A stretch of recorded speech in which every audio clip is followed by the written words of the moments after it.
Hey, it's John Alapic. Welcome to the show. Welcome to my 10 favorite albums from 2016. This is part six of a six-part monthly series that I'm doing here on my channel here in 2026, where I'm talking about albums that are celebrating a significant anniversary in 2026. In January, I did 1966, February 1976, etc. And today I'm going to put out my favorite albums from 2016. So, without further ado, let's get started. My number 10 is a band that I've talked about in great detail and length on my channel, John Alapic, as well as other YouTube music talk channels. This is Cheap Trick with their album Bang Zoom Crazy Hello. This is their follow up to 2009's The Latest. I believe this is the first album to have Dax Nielsen on drums. So if you like the latter day Cheap Trick albums, you'll certainly enjoy this one. We got great power pop on here. We got mellower songs that are more Beatles-esque. The opening track, Heart on the Line, is a wicked opener. That one kicks ass. No Direction Home was the single. That got played a lot on Little Steven's Underground Garage on Sirius XM channel number 21. More reflective songs. They're more Beatles-esque, like When I Wake Up Tomorrow. The Sun Never Sets are very good. Roll Me hits really, really hard. Blood Red Lips, very good. Long Time No See is very good. The In Crowd is a cover of the Dobie Gray song from back in the 60s. Tom Peterson sings that. Everything on here is very good. I think nearly all the albums since Cheap Trick 1997 have been very good. This is my number 10, Cheap Trick, Bang, Zoom, Crazy, Hello. Number 9 is a band that I've loved since high school. This was their first album in 8 years, which was Death Magnetic. This is Metallica with their album Hardwired to Self-Destruct. This is a 2-disc album in its proper form. There's also a 3-disc version of this album, which is what I'm holding up. I highly suggest to get the 3-disc version if you don't have this album already, because the 3rd disc is really cool. It gives you got a lot of great live cuts on here. You got the Ronnie Rising medley, which Metallica do a medley of Ronnie James Dio songs from Rainbow, and they put that out right after Ronnie James Dio had passed away. And you also get the studio version of Lords of Summer on here. I believe this is the only place you can get that track. Anyway, as far as the proper album, first disc, I think, really smokes. We got some wicked thrash on here, such as the quasi-title track, Hardwired. Atlas Rise really kicks ass. Moth and the Flame is very strong. Now That We're Dead is more mid-tempo, menacing Metallica like you had in the 90s. That's very good. Dream No More, Halo Fire, very cool as well. This too, I don't think is quite as strong, but my favorite song on the album is the closing track on disc 2, which is Spit Out the Bone. This is fantastic. Here Comes Revenge, I think, is very strong as well. Some of the other songs I think are good. They're more mid-tempo. They drag a little bit, like Man Unkind, Am I Savage? I mean, they're all good, but they're not great. This one is the stronger of the two, but still a very good album. This is my number 9, Metallica, Hardwired to Self-Destruct. My number 8 is a blues guitarist who's been around a few decades now. I saw them on this tour. He and his band. This is Joe Bonamassa with the album Blues of Desperation. This is a wonderful album, a very good sounding album. You have Kevin Shirley producing this. It has more of a rock sound to it than you had on Joe's previous releases. This is very, very strong. It's quite eclectic as well, because he's best known for being a blues guitar player, one of the best blues guitar players around, but you got a lot of variety on here. This Train is a wicked opener. Mountain Climbing has great musical hooks on this throughout, a great sense of drama. Drive is more reflective. It's very good. Speaking of drama, the title song is fantastic. So many great hooks here with the keyboards and the guitars. Distant Lonesome Train's very good. No Good Place for the Lonely is awesome. Valley Runs Low is mellower. It almost plays like Americana to me. I think that's very good. The last two tracks have a lot more of a jazz feel, but particularly the last one in Living Easy and what I've known for a very long time. Very, very classy, very well done. This whole album is very strong. This is my number 8. It's Joe Bonamassa with Blues of Desperation. My number 7 is another thrash metal band that I've loved since the 80s. And this is Megadeth with their album Dystopia. This is a kick-ass album. The beginning and the end are magnificent. They're the best songs. The Threat Is Real is a wicked opener. It's got so many great riffs on here. Dystopia, the interplay and the guitars is wonderful. So many great hooks on this one. It is wicked. Fatal Illusion has that wonderful bass line from David Ellefson, and then the band follows his lead. This is killer. Bullets of the Brain has a fantastic chorus. Conquer or Die is a emotional instrumental that leads into Lying in State, which is wicked. Foreign Policy is a wonderful closer. Post-American World's very good. Perhaps their most political album, and that's saying a lot considering Dave Mustaine's writing. He's always writing about the state of the world in his lyrics. This is very, very strong. This is my number 7. Megadeth with Dystopia. My number 6 is a singer-songwriter that I really got into in the last 10 years of his life, because that is when he was so productive and writing so many great albums. This is the late, great David Crosby with his album Lighthouse. Now, to describe this, it's very folk. You might say I'm adult contemporary in the way the songs are written and the harmonies. Okay, that's fair, but it's more folk, more acoustic guitar on here than anything else. And then when you have the occasional keyboards and lead guitar solo on here, it's all here for color. The craftsmanship on here is wonderful. Harmony spectacular. David is still a wonderful songwriter. Things We Do for Love is wonderful. Drive Out to the Desert is excellent. Look at Their Eyes, the call and response in that chorus is magnificent. Somebody Other Than You is more dramatic in its presentation. Again, it's being led by the acoustic guitars, but the way it is recorded, and especially the chorus, is much more dramatic. The City is very cool.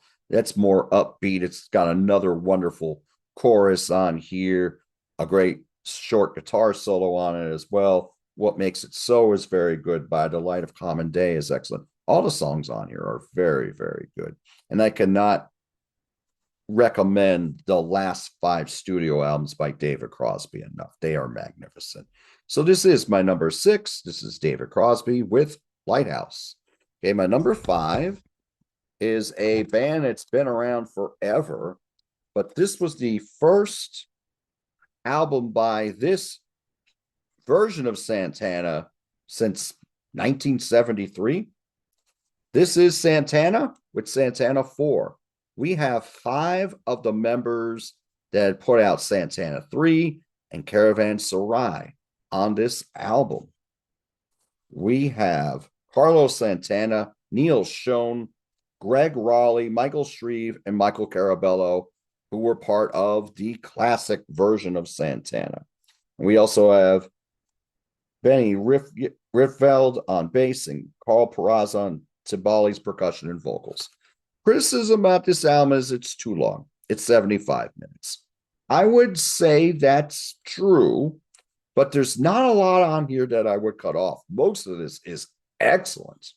And it does really have that feel of the 70s Santana, which to me, 69 to 76 Santana is magnificent.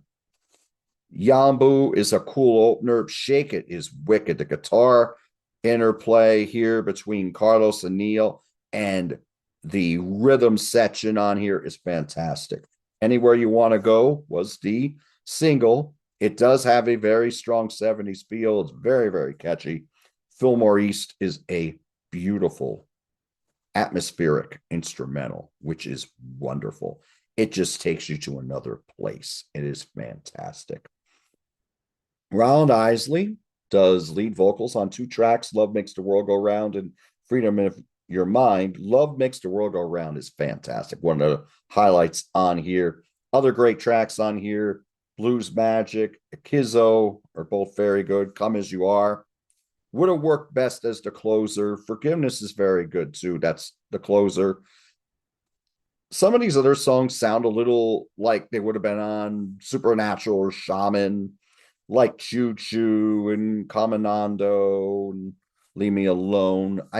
They're good, they're not great. It is a long album, but the thing is, this is a grower as well, and there's a lot of great songs on here, particularly on the first half. My number 5 is Santana with Santana 4. My number 4 is a blues singer songwriter I've talked about at great length on here, and I will continue to do so. This is Tinsley Ellis with his album Red Clay Soul. Soul's in the title. This is more of a soul album than it is a blues album. There are blues elements on this album, but this is more focused on Tinsley's wonderful voice and songwriting. Callin', which is the third track, is fantastic. It plays like a 60s R&B classic. It is wonderful. Anything But Go is excellent. Giving You Up is wonderful. Circuit Rider has more of a gritty blues rock feel to it. That's very good. Party of One feels more blues. It's more somber. That's excellent. Estero Noche is a wonderful instrumental. All I Think About is a wonderful opener. Hungry Woman Blues is a much mellower blues that we got here. But at its core, this is a soul album. There's a lot of great piano and keyboards on here, a lot of great backing vocals. Wonderful. Just a different side of Tinsley Ellis, one of the great songwriters and blues guitar players around today, and he's still making wonderful music in 2026. This is my number 4, Tinsley Ellis with Red Clay Soul. My number 3 is another wonderful blues guitar player. Maybe not as active as far as putting out albums, but he's still out touring and still kicking ass and taking names.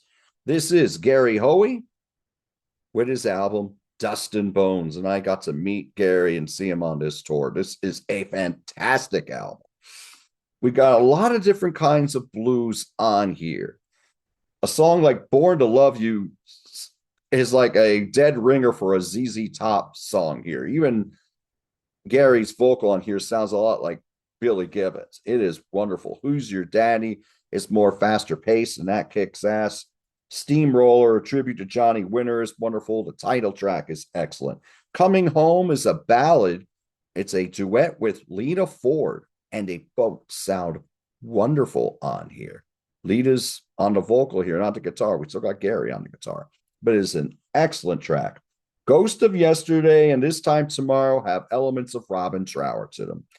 Ghost of Yesterday, more to hard rockin', like Day of the Eagle, Robin Trower. This Time Tomorrow is more like the Bridge of Sighs, Robin Trower. I'm talking about the songs themselves. I realize those 2 songs are on Bridge of Sighs, but it's more rockin'.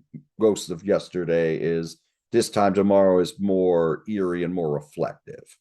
Boxcar Blues is a wonderful opener. Back Against the Wall is very good. Soul Surfer, that closes the album, is a wonderful instrumental. Everything on here just kicks ass. This is a fantastic album. This is my number 3, Gary Hoey with Dust and Bones. Talked about a few long albums today, and this is another long album. This is a 3-disc album, and it's fantastic all the way through. This is Anna Popovic with the album Trilogy. Anna Popovic is another one of the great blues guitar players that's been playing out for a long time. She's always out there, puts on a great 1 hour and 40-minute show. She has a fantastic band. Some of the musicians that are in the band are based on what she's doing at that time. Sometimes it's more jazz, sometimes it's more R&B, sometimes more dance, sometimes more blues. So this album is a tour de force because you've got 3 discs on here. Now, disc 2 and disc 3 are pretty short, 25 minutes and 29 minutes respectively. But the first disc is funk and soul. The second disc is blues. The third disc is jazz. And Anna and all the musicians here perform all these songs with great aplomb. Anna's original songs on here, and there are some covers, but her original songs on here are standouts. I saw Anna on this tour. She was really hitting disc 1, the morning disc. Volume 1 is morning, volume 2 is midday, volume 3 is midnight. Love You Tonight, She Was a Doorman, Show You How Strong You Are wonderful tracks. They got great choruses, wonderful guitar playing from Anna, great performances from the band. The version of Fence Walk, that's a Mandrill song. This is very, very funky, just like Mandrill was back in the early to mid 70s. The track Train is a little slower blues. Joe Bonamassa plays lead guitar on this one. Long Road Down is a hard hitting track. Too Late's very good. Then we get the second disc, the shorter discs. Johnny Ray is wonderful. Woman of Love is wonderful. Let's Do It Again has more reflective feel to it. You got Al Capone on lead vocal and Cody Dickinson playing some guitar on this. Who's Your Mama is a wonderful instrumental, kicks ass, and it's giving us some wicked guitar on here. Crying for Me is very good. Disc 3 is the jazz disc, and it is fantastic. Only 7 tracks, and one song is Waiting on You, which she does twice on here. One she does in normal time, and one she does in double time. And it is fantastic. A lot more piano jazz on here. So the musicians on here are outstanding. We got a wonderful version of Tom Waits' New Coat of Paint. We got a great version of In a Sentimental Mood. I believe that's Duke Ellington on here. Heaven's Crying's excellent. You Don't Know What Love Is, another very mellow piano ballad. Anna sounds fantastic on here, whether she's singing or playing guitar. Harmonies are very strong. It took her a year to make this album, and all the musicians on here are playing for the song. It is a fantastic album. This is my number 2, Anna Popovic with Trilogy. My number 1, if you've followed me on the Contrarians, you may already know what my number 1 is. And this is an artist I got into in 2016. Well, this band, I should say. This is the James Hunter 6 with their album, Hold On. What did the James Hunter 6 sound like? Northern Soul from 1962. It's recorded mono, but the songwriting is timeless. It still sounds fresh in 2026. So many great tracks on here. The title song is a scorcher. We got great ballads in here, and Something's Calling and Light of My Life. We got a great instrumental in Satchel Foot. We got some great hard-hitting R&B in If That Don't Tell You and Free Your Mind While You Still Got Time. In the Dark is a wonderful track. A Truer Heart is classic. All these songs sound like classics. They could have been hit singles back in the early 60s. But when you listen to this album, it all sounds great together. All the songs flow very well. The musicianship is top-notch. James Hunter is a fantastic songwriter. And I love James Hunter's catalog, but this is my favorite James Hunter album. This is the James Hunter 6 with Hold On. And that is my favorite album from 2016. My number 10 is Bang Zoom Crazy Hello by Cheap Trick. My number 9 is Metallica, Hardwired to Self-Destruct.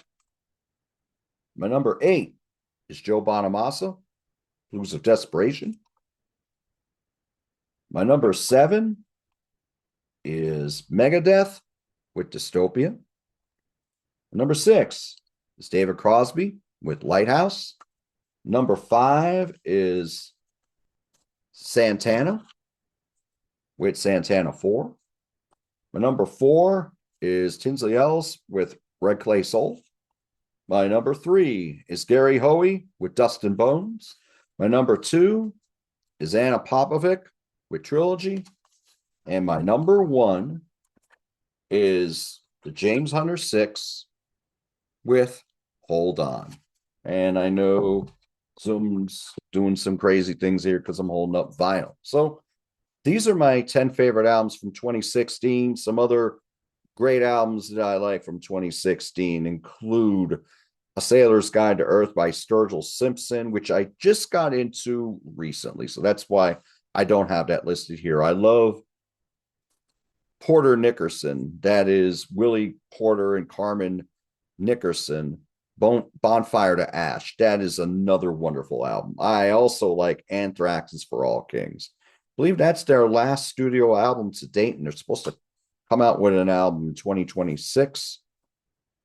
And I also like another one of my favorite singer-songwriters these days. Thank you, Jack Guastamacci, rest in peace, for introducing me to Willie Nile. World War Willie from 2016 is another really, really cool album. So thank you for joining me.